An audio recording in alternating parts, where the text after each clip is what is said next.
We've had a lot of racial tension over the last few decades. I've been on for 26 years, and it's kind of been consistent.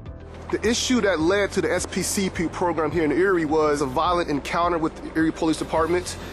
What led to this SPCP program was the death of Dominique White back on September 28th, 2017. A man had been shot and killed by police officers. Immediately, nobody knew the whole story, and so the narrative kind of spiraled out of control from there.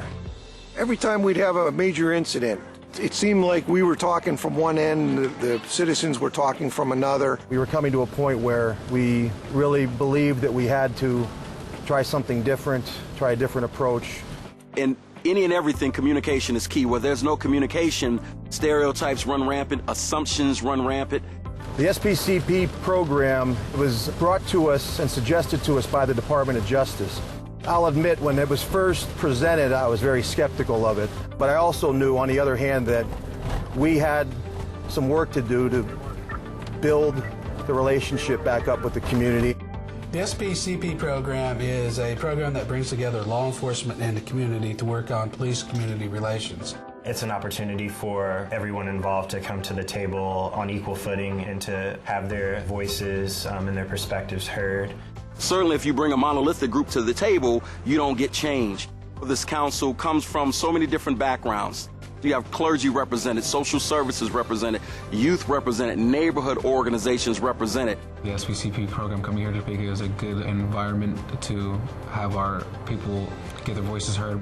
I'm a youth here. I felt like no one was going to actually pay attention, but they were actually doing a good job getting everyone involved and just listening to our opinions. You don't have to shy away from your convictions, and you don't have to soften your viewpoint. This is an opportunity to have that open dialogue if you desire it. You have people that just feel disconnected and they want to have a voice. And so what this allowed them to do is face-to-face conversation with a police officer in a setting that they never ever would have had. The SPCP program is so important in just getting people together and getting people to realize, hey, the policemen are human beings too. They're here not just to arrest people, they're here to make the community better. When you turn on the news and when you see black individuals on TV, it's always in the negative. And for me, it's important to open their eyes up to that. And my eyes were open up to their concerns and what they're going through as well. We're not here to point fingers. We're not here to say they're wrong, you're wrong. We're here to say, okay, how do we move from point A to point B?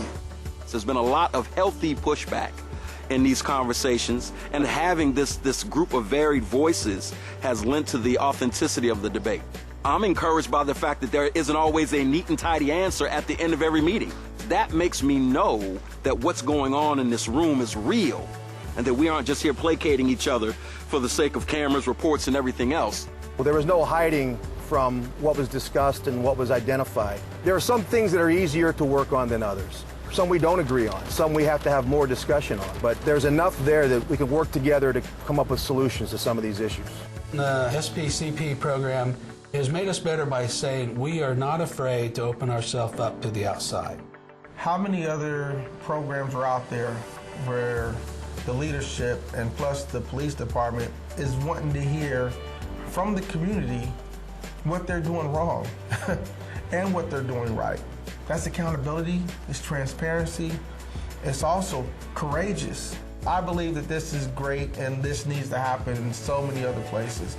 But the leadership and law enforcement, they got to be courageous enough to do it. Well, police community relations currently, they're trending upward, but we have a long way to go. Racism, prejudice exists across the country, but yet we are a free society, and diversity is our greatest strength. And this is a way to really capitalize on that diversity. It's a major effort on our part. It's a #1 priority of ours, and we continue to work at it. Here in Erie, Pennsylvania, we've bought into the system of people change, and that's why we're transforming Erie. That's why we're restoring hope to the community of Erie.